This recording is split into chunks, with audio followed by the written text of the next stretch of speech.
Donc, Shalom à tous, on reprend Vat Hashem, la Torah numéro 17 du Likutei Moharan. On est arrivé à la lettre Gimel. Donc, on résume très très rapidement. Donc, on a dit, cette Torah-là, Rabbeinu Akadosh nous explique qu'en fait, toute la crainte d'Hachem et l'amour d'Hachem, l'amour que chacun d'entre nous peut avoir d'Hachem et la crainte du ciel, elle provient du tzaddik. Et que le tzaddik, pour pouvoir dévoiler la crainte et l'amour d'Hachem, qu'est-ce qu'il fait en réalité? Il cherche constamment dans chaque Bénévat Israël, de manière individuelle, c'est-à-dire de manière globale dans tout le Ham Israël, individuellement dans chaque juif, et dans les mouvements et dans les détails de chaque juif, il cherche sans cesse la beauté qui est en nous, les points positifs qui sont à l'intérieur de nous, la splendeur qui est dans chacun d'entre nous. Et comme tout le monde entier a été créé, je vous ai expliqué, le monde entier a été créé pour Israël, pour le plaisir qu'Hachem y prend du Ham Israël, de la beauté du Ham Israël quand ils font la volonté d'Hachem, et bien quand le tzaddik il voit des points positifs qui sont à la racine de toute la création entière, et bien par cela, ça lui donne accès à la compréhension de tout ce qui existe dans ce monde-là. Il peut avoir accès à tout ce qui se passe dans ce monde-là, à comprendre tous les secrets de la création, parce que toute la création, elle découle en réalité du plaisir qu'Hachem il a pris de la beauté du Ham Israël, parce qu'un juif, il s'efforce de faire la volonté d'Hachem. Donc le tzaddik qui cherche les points positifs, il peut avoir accès à toute la compréhension des secrets du monde entier. Et rapport avec la crainte et l'amour, on a dit que lorsque le tzaddik il voit les points positifs en nous, et bien à ce moment-là, on est en train de couronner Akadosh Baruch Hu, on est les enfants d'Hachem. Donc quand nous, on fait la volonté d'Hachem et qu'il lui voit les points positifs, on fait la volonté d'Hachem, ça couronne Hachem, comme si on fait l'anniversaire d'Akadosh Baruch Hu. Et le roi, le jour de son anniversaire, il met cette filine, il met ses beaux vêtements. Et ça réveille la crainte quand on est sujet. Il voit les habits du roi. Le jour de son anniversaire, ils sont remplis de crainte. Et pendant son anniversaire, le roi, qu'est-ce qu'il fait? Il donne des cadeaux à ceux qui sont venus. Et là, c'est le rapprochement en fait de chacun d'entre nous. Le roi, il nous rapproche le jour de son anniversaire. Il nous donne des cadeaux, il nous dévoile combien il nous aime. Il nous donne à chacun des cadeaux pour le servir. Il nous dévoile sa volonté qu'il a de nous, de comment comment on peut s'intégrer dans le projet divin. Et ça nous réveille l'amour qui est à l'intérieur de nous. Ça, c'était très résumé. Comment la crainte et l'amour se dévoilent par le tzaddik qui cherche les points positifs qui sont à l'intérieur de nous. Ensuite, Rabbeinu Akadosh nous avait dit qu'il se peut que parfois une personne, elle peut être proche du tzaddik, elle peut même être à côté de lui, à côté de la tombe d'un tzaddik, et pourtant la lumière du tzaddik, elle est complètement voilée chez lui. Il ne voit pas la lumière, il ne sent pas le goût, il ne sent pas le plaisir et la douceur qu'il y a d'être proche de ce tzaddik-là, il ne sent pas la kedusha qui est là-bas. Pourquoi? À cause de ses fautes. On a dit à cause de ses fautes, à cause de ses avérotes, et ben ces avérotes, elles ont mis des écrans sur les yeux de son intellect spirituel qui lui empêchent de voir la lumière et de ressentir ses capteurs sensitifs spirituels. Ils sont bouchés par les fautes qu'il a pu faire, ses mauvais traits de caractère, ses mauvais désirs, s'il ne les travaille pas.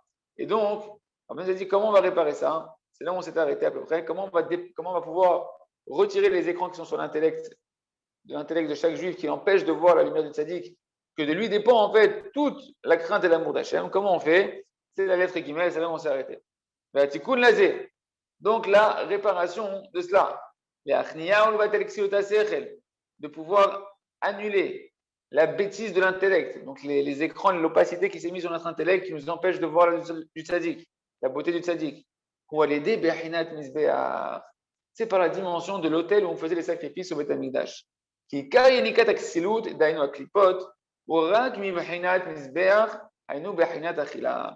à parce qu'en réalité,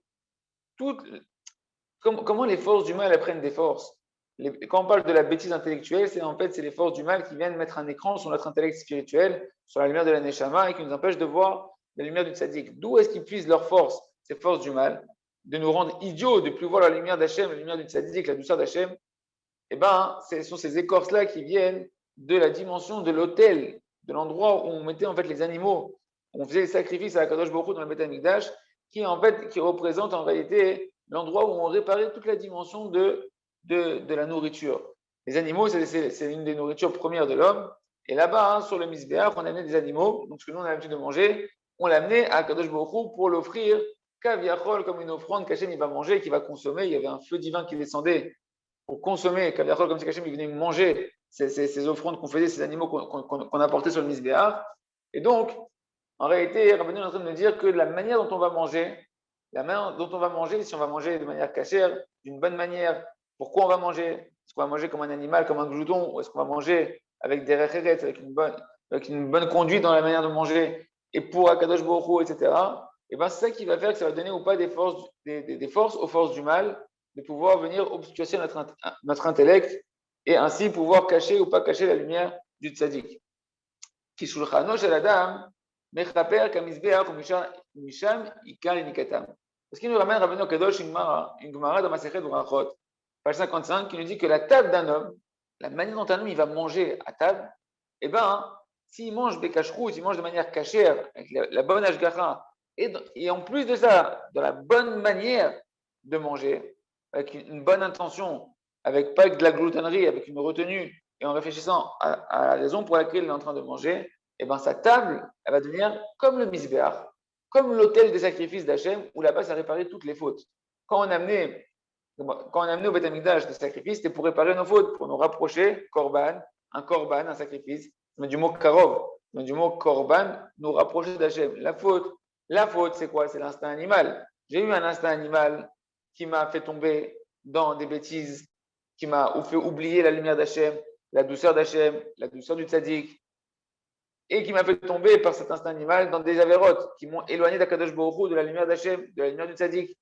Maintenant, on allait au Beth Amikdash, on faisait teshuva, on amenait un animal qui représente l'instinct animal qui nous a fait tomber, et on venait, on racontait nos fautes devant Akadosh Baruch Hu, on faisait teshuva et on offrait cet animal qui représentait l'instinct animal qui nous a fait tomber, on l'offrait à Akadosh Baruch Hu pour s'en séparer et réélever la neshama qui était à l'intérieur de nous, qui est notre côté divin. Et tout ça, en réalité, eh ben, ce processus-là, il se passe également dans la manière dont on va manger. Parce que, encore une fois, le misbéach, l'endroit des sacrifices, c'est un endroit qui représente, la Gemara nous a dit dans Masechet Brachot, qui représente la table d'un homme. La table d'un homme, quand il va manger, ben là-bas, il peut se rapprocher d'Hachem, ou Chas de Shalom, s'éloigner d'Akadosh Baruch Hu. Et ainsi, il va soit donner des forces aux forces du mal, que Dieu nous en préserve quand il va manger, ou bien, au contraire, il va empêcher les forces du mal de pouvoir prendre des forces de la manière dont il va manger et leur laisser simplement le strict minimum aux forces du mal pour qu'elles puissent survivre sans prendre le dessus sur lui. C'est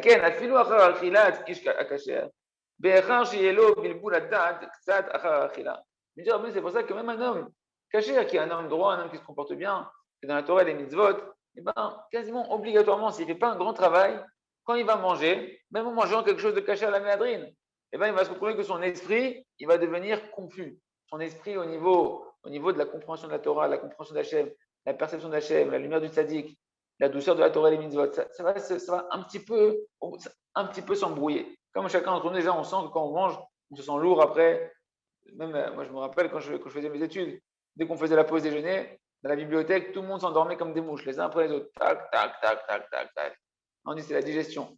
Mais en réalité, le fait de manger, cachère ou pas cachère, et de la bonne manière ou pas de la bonne manière, eh ben, ça va donner en fait des forces aux forces du mal qui vont embrouiller notre intellect, qui vont venir faire des écrans sur notre intellect et qui vont nous rendre plus idiots, entre guillemets, soit déjà pour les choses basses de ce monde, mais surtout idiots dans l'incapacité de voir la lumière spirituelle d'Hachem et du tzaddik.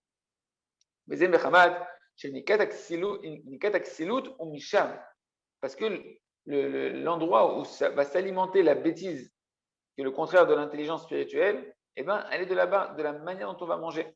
Et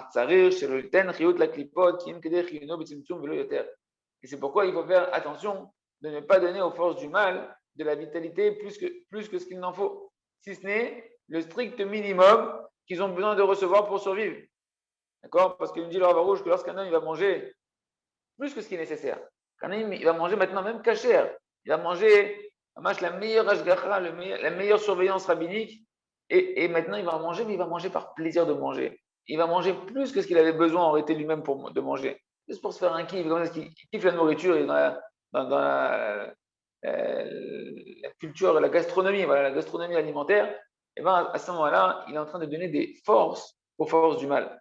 Comme si que maintenant, tu as devant toi un ennemi, et toi, tu lui donnes des protéines pour qu'il soit de plus en plus musclé et qu'il va te mettre encore plus une raclée derrière. C'est ce qui se passe quand on est en train de manger. Quand on est en train de manger, soit tu vas donner des forces, ou soit tu vas lui donner le strict minimum. Et un peu l'image qu'on pourrait avoir, c'est imaginer quelqu'un que vous lui donnez qu'une portion minimale de quoi manger, de pain comme ça, un petit morceau de pain rassis avec une petite mesure d'eau. Pendant des mois et des mois, vous allez retrouver quelqu'un à la fin qui est squelettique et qui n'a aucune force. Il survit, mais il n'a plus de force. Et bien nous, quand on va manger, il faut qu'on mange des cacheroutes et qu'on mange pour servir à Kadosh Baruch Hu. Rabbi Nachman de Breslev nous dit qu'au moment où on approche la table, on s'approche du repas de manger, la crainte d'Hachem, elle se met devant nous. Il y a une capacité, comment tu vas manger, nous dit Rabbeinu Akadosh, de pouvoir recevoir si tu es digne et si tu te mets en position de recevoir ça, la crainte d'Hachem, la hirat Hachem qui peut rentrer à l'intérieur de toi si tu manges Bekashrut. Dit Rabbeinu Akadosh que lorsque tu es devant la table, dans d'autres endroits, quand tu es devant ta table, si tu manges Bekashrut, tu manges la nourriture, non seulement avec une bonne ashgacha, mais maintenant tu as mangé pour servir à Kadosh Baruch Hu, de te contenter uniquement de ce que tu as besoin et pas simplement de chercher à te faire un kiff du matériel de la nourriture, mais de prendre conscience que dans la nourriture, là-bas, il y a des étincelles de sainteté qui vont pouvoir parfaire ton âme, qui vont pouvoir parfaire ton intelligence spirituelle de comprendre Kadosh Baruch Hu, que tu vas manger pour avoir des forces pour servir à Kadosh Baruch Hu.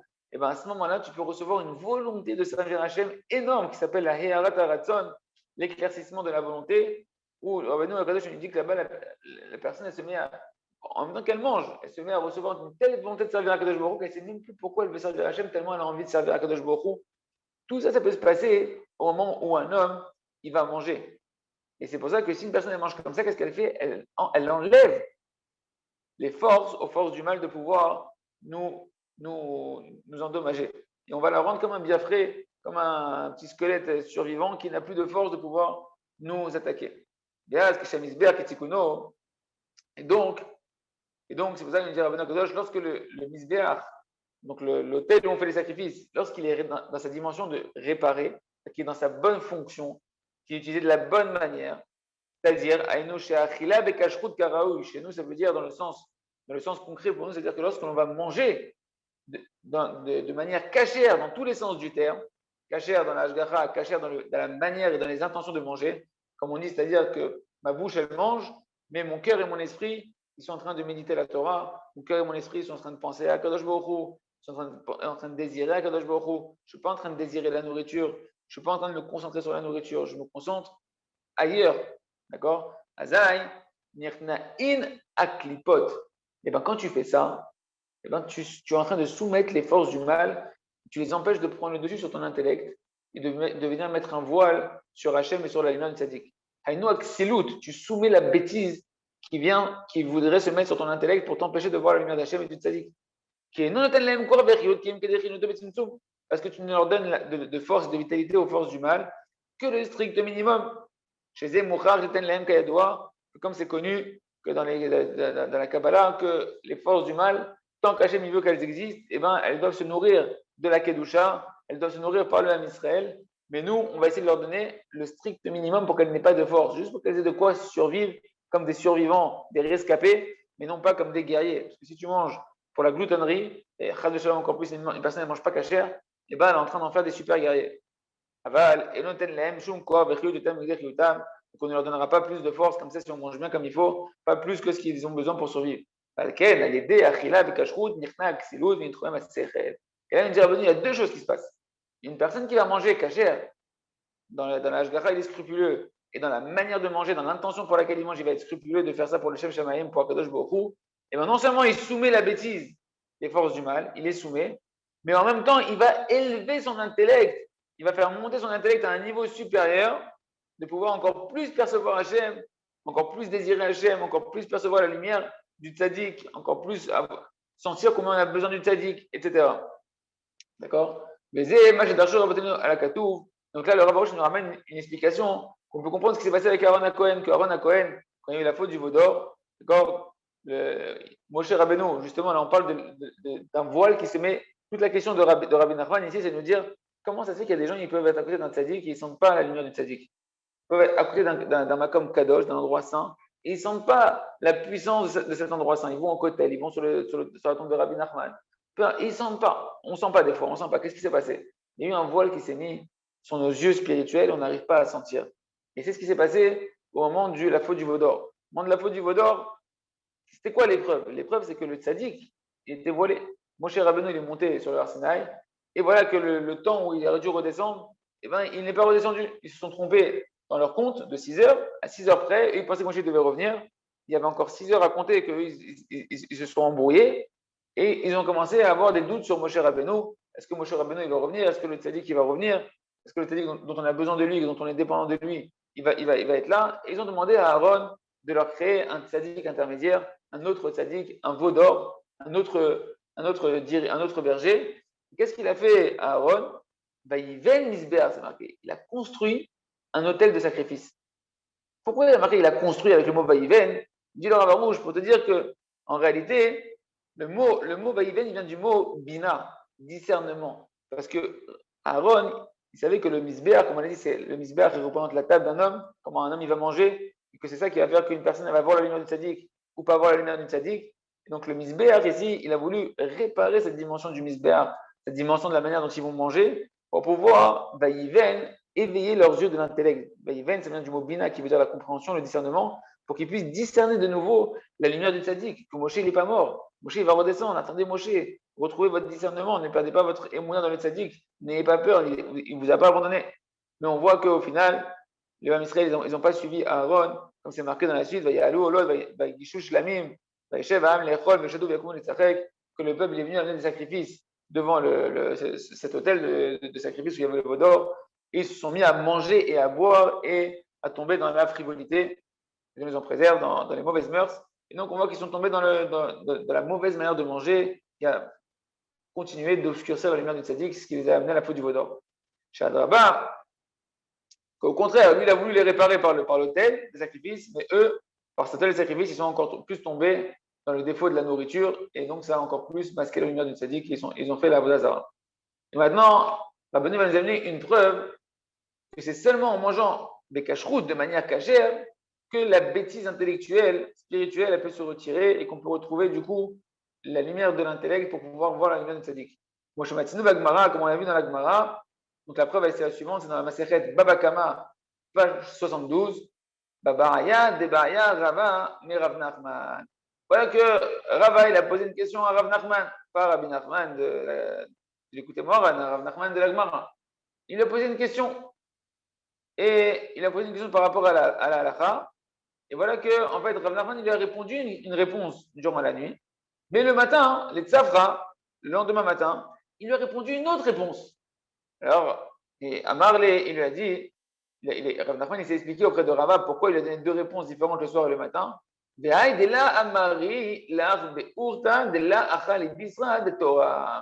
Pourquoi il lui dit, pourquoi je ne t'ai pas répondu la même question hier soir? C'est parce que je n'avais pas encore mangé de la viande de bœuf. Et donc, je t'ai répondu après, une fois que j'ai mangé le lendemain, cette viande de bœuf, j'ai répondu une autre réponse. Pour nous dire quoi? Que la manière dont on va manger maintenant, si on mange, qu'est-ce qu'on apprend de Rav Nachman dans la Gemara? Que quand il a mangé, il a eu des compréhensions nouvelles, parce qu'il savait manger de la bonne manière. Du fait que lui, il n'avait pas mangé Rav Nachman, et que lui, quand il mange Rav Nachman, c'est un tzaddik.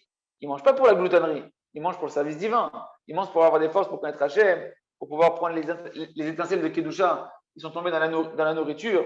Quand on parle de Nitzotot Akdusha, des étincelles de sainteté, c'est des parties de Neshama, c'est des parties de la lumière d'Akadosh Baruch Hu, des parties de pouvoir comprendre Akadosh Baruch Hu. Et donc, quand tu manges de la bonne manière, tu attrapes toutes les étincelles de Kedusha qui étaient enfermées dans le règne animal, dans l'animal. Et s'il vit cet animal-là, c'est qu'il y a bien dedans des étincelles de sainteté qui le font vivre. Rappelez-vous, qu'est-ce qu'on a dit dans cette Torah? On a dit dans cette Torah que le monde entier, il a été créé pour Israël. Pour la beauté, donc pour les points positifs, pour les étincelles de sainteté qui sont dans le Ham Israël, les points positifs qui sont dans le Ham Israël, que Hachem prend plaisir de voir les points positifs qui sont dans le Ham Israël. Donc tout le monde entier, il renferme en réalité à l'intérieur de lui des étincelles de sainteté qui appartiennent au Ham Israël et qui vont vitaliser toutes les choses qu'il y a dans ce monde, et même les animaux, ils vont être vitalisés par des étincelles qui appartiennent à Israël, et que Israël maintenant, en allant servir Hachem dans la manière dont il va manger, eh ben, il va pouvoir récupérer ces étincelles-là et mieux comprendre encore Hachem, mieux percevoir la lumière du tzaddik. D'accord? Et donc, comme il n'avait pas encore mangé le cacheroute, il n'avait pas récupéré encore les étincelles de sainteté qui étaient renfermées dans le morceau de bœuf qu'il aurait pu manger. Et donc, il avait une compréhension qui était limitée dans sa réponse qu'il a donnée. Par contre, le lendemain, quand il a mangé le cacheroute, il a mangé de la bonne manière, il a soumis, comme il a dit Rabbi Nachman, la bêtise de son cerveau, il a soumis les forces du mal qui empêchaient son cerveau de voir encore plus loin. Et il a eu une élévation de son cerveau spirituel, de ses yeux intellectuels et spirituels, une élévation, une compréhension supplémentaire des étincelles de sainteté qui étaient renfermées dans la nourriture, et il a pu donner une réponse encore plus profonde et plus juste le lendemain. D'accord? Parce que lorsqu'on mange, c'est la preuve que Rabbi Nachman nous amène de la Gemara, quand on mange, on soumet l'idiotie de notre cerveau et on peut élever la lumière de notre intellect pour mieux percevoir Hachem et le tzaddik. Aval, que chez Ochel, que Zolel, mais lorsqu'on va manger comme un glouton, chez Zeb, une personne, elle va endommager en fait l'autel des sacrifices. Donc, comprenez bien que sur l'autel des sacrifices, c'est un endroit où on se rapproche avec Hachem, c'est des corbanotes pour nous rapprocher d'Hachem. Donc, tu endommages par ta gloutonnerie, ta capacité de pouvoir, par ta manière de manger, te rapprocher d'Hachem. Azaï, Yontim, Aklipot. Les forces du mal qui vont être des écrans entre nous et Hachem, entre nous et le tzaddik, elles prennent des forces et elles font interférence. D'Alino Aksilut, ça va mettre de l'idiotie sur nous. Un homme, il ne faute que parce qu'il y a eu un vent de bêtises qui est rentré en lui. C'est cette idiotie-là dont on parle, de perdre la raison. Que la raison, c'est sentir la douceur d'Hachem, voir qu'Hachem il est partout, qu'Hachem nous aime, et la lumière du tzaddik. On perd ça, on devient plus idiot. Et ça donne des forces. Si on mange comme un glouton, plus on va manger, on va endommager la manière dont on a mangé, plus on va donner des forces, aux forces du mal, plus que ce qui était nécessaire. Et à ce moment-là, va se renforcer l'idiotie sur l'intellect. Donc les forces du mal vont se renforcer sur les forces du bien qu'on a à l'intérieur de nous. Mais lorsque l'on mange correctement, lorsque l'on va manger d'une bonne manière, d'une manière qui est réparée, et bien à ce moment-là, on soumet les forces du mal. Et donc Rabbeinu nous ramène ce qui est marqué dans la Gemara, dans Gemara Zvachim, page 53. On peut comprendre maintenant ce qui est marqué dans la Gemara Zvachim, que le Mizbeach, l'endroit de l'autel de sacrifice qui était dans le Beth Amikdash, il se retrouvait, vous savez, la terre d'Israël a été partagée en fonction, l'héritage de la terre s'est fait en fonction des 12 tribus, chaque tribu, elle a eu une partie des restes d'Israël qui lui appartient. Or, le Beth Amikdash est l'endroit du Mizbeach. Où est-ce qu'il se trouve? Il s'est retrouvé dans la partie de Binyamin. D'accord? Et Binyamin, lui, il s'appelle Toref. Nous, on voit que Binyamin s'appelle Toref. Toref, ça veut dire dévorer. D'accord? On voit en fait dans la bracha de Yaakov, il a dit Binyamin, Zed, il travaille à Boker Yochal. Binyamin, c'est comme un loup qui dévore et le matin, il mangera jusqu'à, etc. Donc, on voit que Binyamin, qui est l'endroit où il y a le Beth Amikdash, l'endroit où il y a le Mizbeach, donc Binyamin va représenter le Mizbeach, et bien ici, c'est attribué à Binyamin la notion de Toref, de dévorer.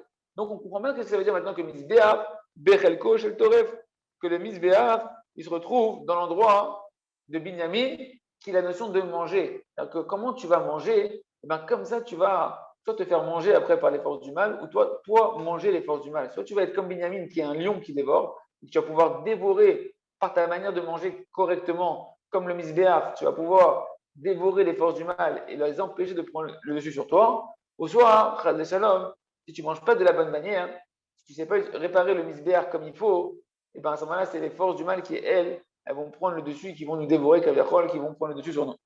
Zebechinat, Teref Natan Ireav, Rabbeinu continue de nous expliquer que Mamash, la manière de manger, elle est liée à la crainte du ciel. Comme je vous ai dit, ailleurs, Rabbeinu dit que Mamash, quand tu manges, eh ben, tu peux recevoir une crainte du ciel supplémentaire, ou le contraire, que Dieu nous en préserve. Comment tu vois ça? C'est marqué dans le Teilim 111. Teref Natan Ireav. Teref, c'est la notion de manger, de dévorer. Natan Lireav, il a donné à ceux qui le craignent. Hachem, il donne de la nourriture. Le sens simple, c'est qu'Hachem ici, Teref Natan Lireav, il a donné à manger. Teref, c'est soit dévorer, soit la nourriture. Il a donné à manger à ceux qui le craignent. Plus quelqu'un va craindre Hachem, plus sa nourriture, sa subsistance, elle va lui parvenir facilement. Donc, il va avoir à manger facilement. Mais qu'est-ce qu'on apprend ici? C'est que le mot Teref qui veut dire manger ou nourriture, eh bien, Iberhinat, Achila avec Kashrut, ça représente la manière dont une personne va manger de la bonne manière, avec Kashrut, avec des bonnes intentions. Grâce à ça, une personne va pouvoir engloutir et dévorer les forces du mal. Elle va pouvoir prendre le dessus sur les forces du mal et l'idiotie qui voudrait prendre le dessus sur son intellect. Et à ce moment-là, il va recevoir de la crainte du ciel, il va recevoir encore plus de crainte d'Akadosh Baruch Hu, encore plus de crainte par le fait que la lumière, rappelez-vous que ce qu'on a dit, que la manière dont on va manger, ça va mettre un voile sur la lumière du tzaddik, ou pas mettre un voile sur la lumière du tzaddik. Or, le tzaddik, c'est lui qui nous dévoile l'amour d'Hachem et la crainte d'Hachem. Donc, si tu dévoiles le tzaddik, tu reçois de la crainte d'Hachem, tu reçois de l'amour d'Hachem. C'est ce qui se passe quand on mange. Quand on mange, on peut recevoir, nous dit Rabbi Nachman, encore plus de crainte d'Hachem et encore plus de désir de servir d'Akadosh Baruch Hu, donc encore plus d'amour d'Hachem. Quand tu désires quelque chose, c'est que tu l'aimes. D'accord? Ben, au moment de manger, on peut recevoir de la crainte d'Hachem et de l'amour d'Hachem. Ça va dépendre de comment on va manger. Aval l'aider, bien la misbéar. Mais si on endommage le misbéar, si on endommage l'autel des sacrifices, c'est-à-dire à une bgama achila, c'est-à-dire qu'on ne mange pas de la bonne manière, à l'idée, ne ten koach l'axilut. À cause de ça, on va donner de la force à l'idiotie spirituelle, aux forces du mal de pouvoir mettre des écrans sur notre intellect. Benaase mitoref taruf ada. Et là, le mot qui veut dire dévorer, la nourriture, que toi, en mangeant bien, tu peux dévorer les forces du mal, comme Binyamin, l'endroit du misbéar, l'endroit des sacrifices, pour prendre la nourriture, il est comparé à un loup qui dévore. Tu pourrais être toi comme un loup qui va dévorer les forces du mal, avoir le dessus sur eux. Et ben, si tu ne manges pas correctement, et ben, le mot torel qui veut dire dévorer ou nourriture, ça va devenir terouf, terouf adat, un embrouillement de ta conscience divine. Ça va t'embrouiller dans ta conscience divine. Tu vas sortir fatigué de ton repas, tu vas sortir affaibli de ton repas et tu vas sortir en danger de ton repas. Tu vas être quelqu'un qui est en danger et qui est à nu. D'accord? Chez Midgaber, LDZ, Canal, à cause de ta manière de manger qui était endommagée, eh ben, l'obscurité sur la lumière du tzaddik, l'obscurité sur la Kadosh Baruch Hu, elle se renforce, l'idiotie se renforce et donc tu deviens faible, tu deviens fragile face aux forces du mal et tu es en danger, que Dieu nous en préserve. On continuera à la lettre Balette demain et on verra comment réussir à pouvoir réparer cette dimension de l'alimentation, comment faire pour pouvoir se parfaire dans cette manière de manger, pour pouvoir ainsi prendre le dessus sur les forces du mal, vers Hachem. Et ça, ce sera demain dans la suite, Razak et Trazek.